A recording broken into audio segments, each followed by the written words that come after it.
Hello guys, the DB Grinder here, back at it again with another video, and in this video I have... Artemis. And what'd you play and what'd you place? For this LCS, I played Drytron, and I finished top 8. And you want to do any shoutouts before we hop into the deck profile? Yeah, for sure. I'd like to shout out two people in particular. First was Lungerdy. Lungerdy Valen helped me come up with my deck, helped me deck build and figure out a lot of the tech cards and ratios to play for this event, as well as JJ, who helped me play test with the deck and really helped me play with the deck. And apart from those two, I'd like to shout out my team, Team Solitaire, for just helping me play. Those are my bros. So yeah. Alright, let's just hop right into the list. So we can go over like the main deck first. Yeah, for sure. So for the main deck, I think the Drytron names are pretty stable. Run the 3 Alpha, the 1 Delta, the 2 Gamma, and the 3 Zeta. As far as rituals, our ritual targets go, we have the big guy, the Draconids. We have Ultimateness, Editon, and Ben 10. So for Editon, a lot of people were considering like cutting it or like not playing it. I think Editon's really good for like extending past disruptions. It helps loop your ritual spell, and it's also like a good target, like a ritual name for like the late game when you need like a ritual monster in hand just to combo off with your Drytron names. So I really liked it. It helped me like in the event. So I was pretty satisfied with having it in the list.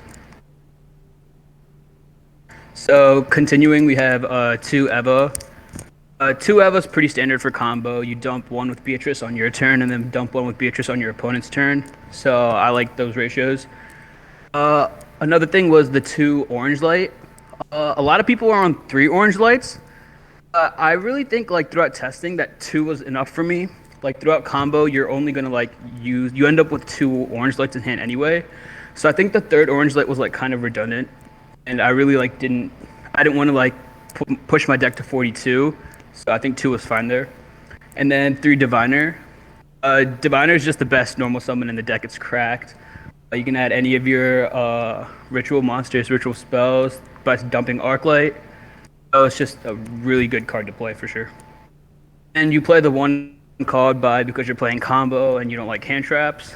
And the Foolish is just another extender. You can dump whatever you need, basically like your Drytron names, a ritual spell, any monster target. And then you play the 1 ritual spell. It's mandatory to have 1 of them, so you play them. And then you play your Drytron Searchers. You play the Cyber Emergency and the Nova. So I also decided to play Pot of Extravagance. Pot of Prosperity, sorry. Pot of Prosperity, I think, is a really solid card. You banish 6, you can search your entire deck, essentially, and you can find out like what specific combo piece you need to extend. It helps play through hand traps, because you can just, if you get disrupted, you Prosperity, you figure out what piece you want, you just keep playing. Some might argue that Prosperity can play into Droll and Lockbird, but we play Dragoons, and like Dragoons helps you play through the Droll a little bit better. So having the Prosperity as like extra search fodder and like just helping you to combo off was like definitely worth it, and it definitely did pay off in my opinion. As for the hand trap lineup go, we have Ash and Imperm. So for the hand traps, I really wanted to play something like generic that would hit every single matchup. So the main matchups we saw were like Pranks, Drytron, Tri-Brigade, and Striker. So I think these 2 cards, although they are low impact, really just help weaken the board enough for your own Drytron engine to really take over, stabilize, and then like just win the game for next turn. And apart from that, we have the Red Eyes Fusion and the Bricks. You hate running them, but you have to run them, so you play them. So a few questions about the main deck before we hop into the side deck. First of all, how did you like the Dragoon package over the weekend? I've been talking to a lot of Drytron players, and every single one of them have been loving the engine. Dragoon, yeah, it was MVP this weekend. It was crazy. It was so your opponent would like completely like they would like hand trap you or whatever, but then you're able to put up like 2 bodies, and essentially they're just hand looping themselves for like 2 or 3 just for you to have a Dragoon, and they can't out the Dragoon.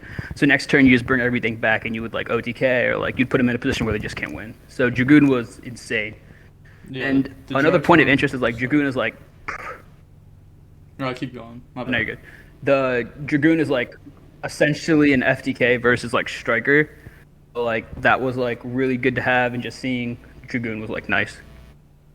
Yeah. You were saying something? Yeah, I was saying that like the Dragoon is so good because usually like it's very very hard to lose through it, and even if they out it next turn, you have like all the follow ups in the graveyard. It's insane how like the Drytrons act as like kind of like dragon rulers on the next turn.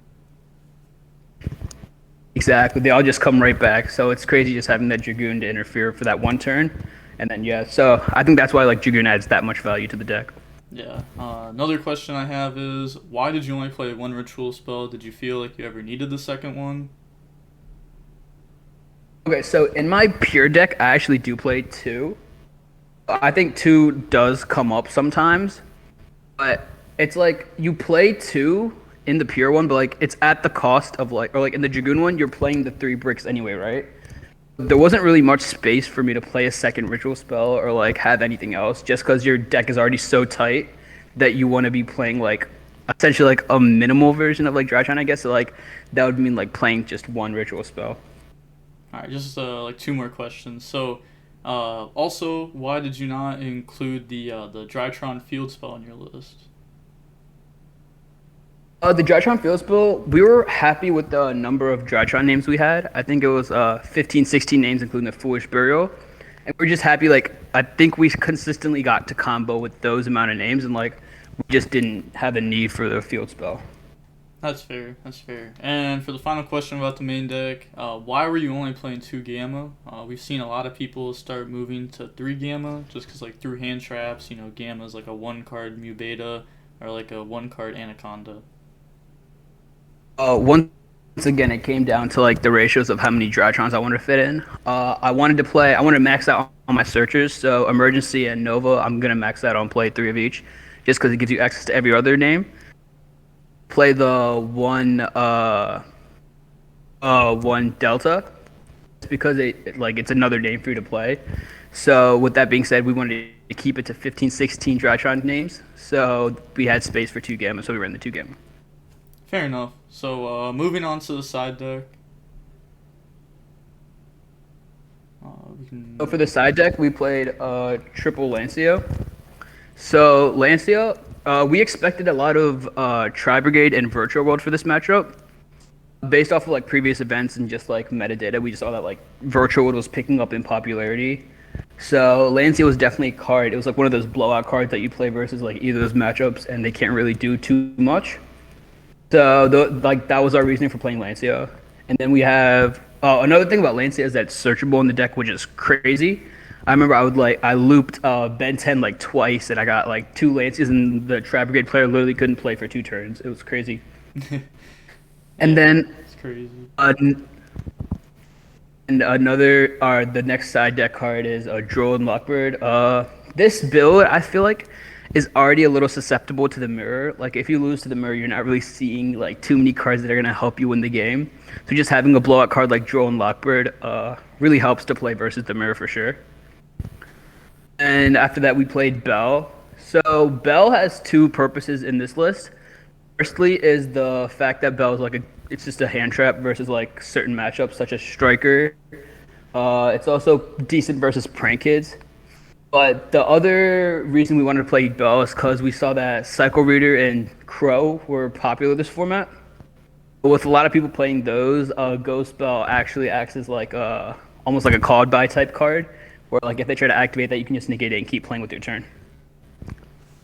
And the next side deck spot was a TTT. Talents was nice going first, just because they hand trap you, snipe their hand, get out a combo piece or like another hand trap, keep playing. It was also nice if you like bricked, you could draw 2. It was just a really good card to put in going first. And we also liked it versus the Prank Kids matchup, just because if they like activated Butler or like a hand trap, you can steal their Butler, and they were like it's like very hard for them to keep playing almost. So talents was nice for that. And then the last 3 spots were Twin Twisters, just back row hate, mostly versus Tri Brigade. It came up versus Striker, Tri Brigade, Prank Kids. Just a very versatile card, good to have. So, just wondering, how many times throughout the tournament did you actually get to, like, Ghost Bell negate a Cycle Reader? Because I know every time I played Drytron and I got to do that, it felt so good. I think I got to do it like twice, 3 times maybe. It just feels so good when you can resolve Ghost Bell for that purpose. Because, like, they'll literally save it up, wait for you to, like, build a couple names in grave, and then they'll slap a Cycle Reader, and you'll just be like, no. You'll put a bow down. It's nice. Exactly. Feels so good when you get to do that. But we can hop onto the extra deck now. Yeah, for sure. So I played 2 Arclight. Arclight, that's just your Diviner target. It also has the niche use of you can actually like hard make Arclight sometimes if your Diviner gets negated, but unfortunately it didn't come up for me today. And you also have Beatrice. Beatrice just cracked card. You make it with Diviner and a Ritual, and you can dump Eva, like we mentioned earlier, a Ritual spell target or just a name to keep playing. It's very nice. And we played Zeus because Zeus is very easy to make in this deck with the new XZ. So you can make Zeus just a nice card to have going second, breaking boards, just having like a good control over your field for next turn. And then we played Downer to stack on top of the XZ. Then we play 2 copies of Mu Beta Fafnir, the new Drytron XZ. It's really nice for the deck. It does a lot.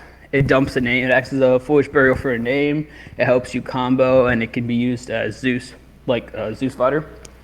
And now moving on to the links, we have Appaloosa. I think Appaloosa was just nice for like monster negation. It came up versus the Mirror where I had like no other plays left except for like an Appaloosa for 3 or 4 something, and he had like a bunch of Drytrons stacked in hand. He's stacked in graveyard, and every time he would try to like use a Drytron effect, we just Appaloosa negate. We put that for 3 turns until we got to finally have it play. So Appaloosa is just nice to have. Even though I'm starting to see some people cut it in their Dragoon build, I think it's worth playing for sure. Then we have Boral Sword. Boral Sword's nice for the OTK. That's basically it. We have IP. IP is another standard end board card you want to make. There'll be situations like early rounds where like you don't want to reveal goons or like show that you play Verte, that type of stuff, or that Verte would just be like redundant and like overextended because you already have like 3 or 4 fairies in hand with your ultimateness. So you can just go into IP instead, and then you'll have a Unicorn access and then a possible Appaloosa, which is nice. Then for the IP, we play Unicorn. It just shuffles in the deck. And Phoenix, spell trap removal. We play Linkaribo.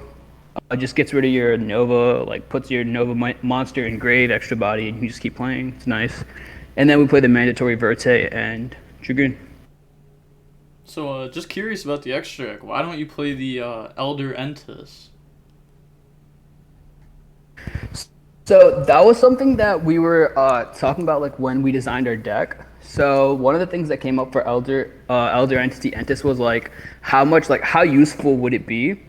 So one of the things we like thought about was like how well does the Diviner bait hand traps? So the way we saw this deck was like how many hand traps can you possibly bait from your opponent before slapping the goons and then reviving everything next turn? That's the philosophy we went about it. So while Elder Entity Entis does pop a card, it serves as a good disruption. The normal summon, like people are hitting the normal summon anyway, just because the ritual ad is so powerful.